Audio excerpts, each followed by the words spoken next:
What is up, guys? Welcome back to a new video. Today I have a super hard decision to make, and do you guys know what I do when I have hard decisions to make?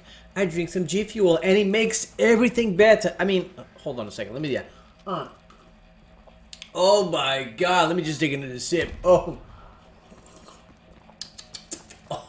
baby, G Fuel makes everything better, guys. Ever since I started taking G Fuel 5 minutes before playing Call of Duty, my KD went through the roof. I have right now a 200 kill death ratio. I mean, oh my god. I'm feeling it running through my veins. But anyways, guys, enough of G Fuel. Today I am ranking all Call of Duty developers from worst to best. Unfortunately, a Call of Duty studio is gonna have to take the L, but that doesn't mean they are completely worthless. It just means that their Call of Duty games are not as good as the other Call of Duty games made by the other studios. It just means that, you know what, it just means that someone has to take the L, right? So, at the number 6 spot, without wasting any more time, we have Sledgehammer. Sledgehammer with Michael Condrey. And let me tell you something, you know what, they start off pretty good as a support studio, helping out what was left of Infinity Ward finish Modern Warfare 3. And I guess they did such a good job, Activision decided to give them a shot at making their own Call of Duty game. So they became a main studio and they made Advanced Warfare. And I'm not gonna lie, Advanced Warfare isn't a bad game. It's just a bad Call of Duty because no one asked for boots in the air. But I want to say this about this Sledgehammer.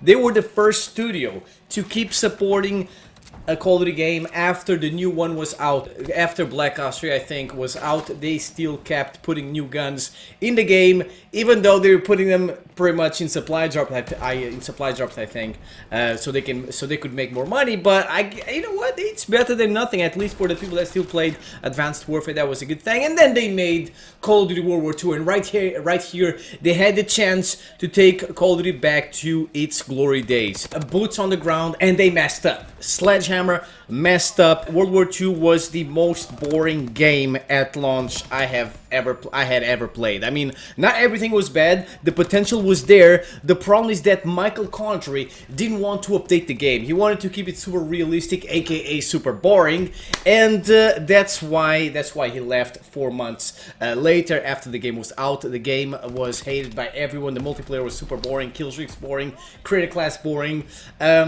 Maps were boring. Not enough maps. You know, everything was pretty much super boring, and they failed. And then we have at the number 5 spot, Raven Studios. And Raven is a cheeky support studio that deserves all the credit. So they deserve the number 5 spot. They started off with Call of Duty Ghosts, I think. They helped Infinity Ward make Call of Duty Ghosts, and they had to, because Infinity Ward had to make Call of Duty Ghosts for 6 different consoles. I mean, PlayStation 3, 360, PlayStation 4, Xbox One, Wii U, whatever, and also PC. I mean, am I forgetting about any of the console? They had to make Ghost for all these different consoles. Oh my god. But yeah, Ghost is my favorite Call of Duty game on the PlayStation 4, and I absolutely love it. Maybe it's because Raven helped Infinity Ward, I don't know. So then, I guess they did a good job, and they were given the shot to remaster Call of Duty 4. Even though it was just a copy-paste job, pretty much, they did a pretty good job, even though they changed a few things here and there that I didn't appreciate.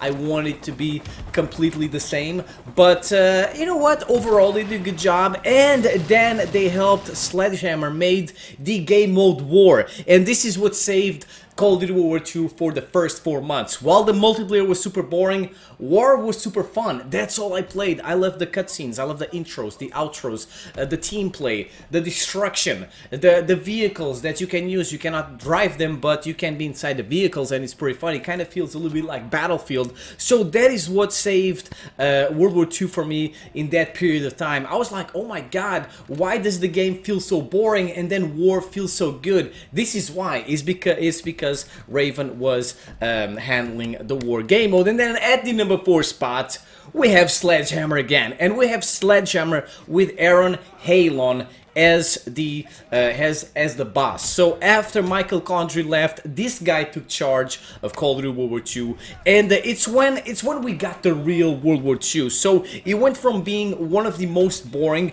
Call of Duty games of all time to being one of the most fun, one of the best Call of Duty games ever, and that is why I decided to divide Sledgehammer into two studios, with Michael Condrey and after Michael Condrey. After Michael Condrey left, Aaron Halon started pumping out updates like crazy. So he revamped the divisions, he made them more fun, he added more perks, he added the classic playlist with the classic perks, he added dogfighting with the airplanes, horde point with the zombies, mixed with the multiplayer, the Tesla gun, like he added so many fun things. You know what, I love World War II, and it's because of this guy. If Michael Condrey had stayed with Sledgehammer until now, I think that World War II would still be a piece of poop, and because of this guy, it's one of the best Call of Duty games of all time. Even though he was just there for World War II for like 6 months or whatever, he did such a good job. He deserves the number 4 spot. And we have at the number 3 spot, the current Infinity Ward. The Infinity Ward that made Call of Duty Ghosts and Infinite Warfare, and they are now making Modern Warfare. So I mean, it's already done, I think, but whatever. So these guys, they have been getting so much hate for the past few years because of Call of Duty Ghosts and Infinite Warfare. Ghost is my favorite Call of Duty on the PlayStation 4, as you guys know, and the Infinite Warfare is my favorite boots in the air Call of Duty game. So it's just, you know, they just had bad luck. They released these Call of Duty games at the worst time possible. So Call of Duty Ghosts was released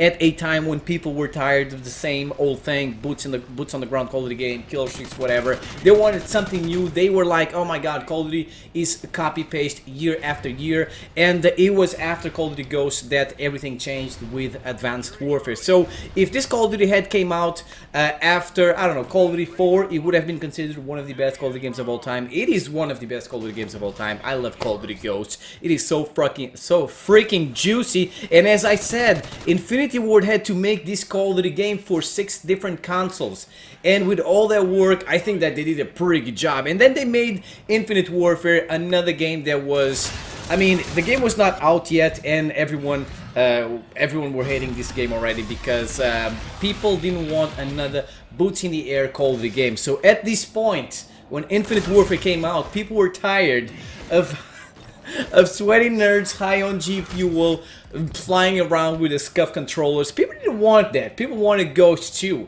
People wanted Modern Warfare, and unfortunately they had to make Infinite Warfare. It's the best boots in the air Call of Duty game, in my opinion. I love it way more than Black Ops 3 and Advanced Warfare, and now they are making Modern Warfare. Now they are changing the Call of Duty formula again. They are doing so many new things with this Call of Duty game. It's gonna be crazy, but I didn't count with Modern Warfare for this list because it's not out yet. So they get the number 3 spot. Finally, I'm gonna talk about the studio that gets the number 2 spot next. Finally, now I'm gonna talk about the winner, ladies and gentlemen. The winner is, the best studio is the old Infinity Ward. The Infinity Ward that made Call of Duty 4 and Modern Warfare 2. And after they left Call of Duty, they made the Titanfall games. Titanfall 2 is absolutely amazing. It just shows that these guys can do whatever. Whatever these guys touch, it turns into gold. Call of Duty 4, Modern Warfare 2 changed the way Call of Duty was played. It's just, you know, the perks, the kill streaks, like the storyline, I don't know, like so many things were so good in these Call of Duty games. They are still considered some of the best Call of Duty games of all time. They did such a wonderful job. I mean, it is hard to top these guys. I mean, Modern Warfare, when this Infinity Ward made Modern Warfare, they were copying a lot of features from Modern Warfare 2 and Call of Duty 4, and they even got guys from the old Infinity Ward studio to make Modern Warfare, and it's because they were so freaking good. And yeah, I mean, they get the number 1 spot because these are the Call of Duties that changed everything, and Treyarch got inspired by Infinity Ward with the work they made in Call of Duty 4 and MW2. And at the number 2 spot, we get my boys from Treyarch. It's a close second, man. It's a close second. They're super close to the old Infinity Ward. I think that they have the most balanced gods. All of them are pretty much great. World at War is a masterpiece. I love that game. Unfortunately, it was overshadowed by Call of Duty 4. Then there is Black Ops 1, the best game on the PlayStation 3 and Xbox 360, in my opinion. I love Black Ops 1. Then there's Black Ops 2 and Black Ops 3. I don't really care that much about those Call of Duty games, but they are super popular. And then there is Black Ops 4, in my opinion, one of the best Call of Duty games on this generation of consoles. I really love Black Ops 4. It is super fun. I don't know why people hate it so much. So that is pretty much it, ladies and gentlemen. Let me know what you guys think in the comment section below. If you are new here, make sure you subscribe. If you enjoy the video, spank that like button, and don't forget to drink some G Fuel. Oh my god, G Fuel makes everything better, guys. So thank you for watching. I'll see you guys next time. Peace out.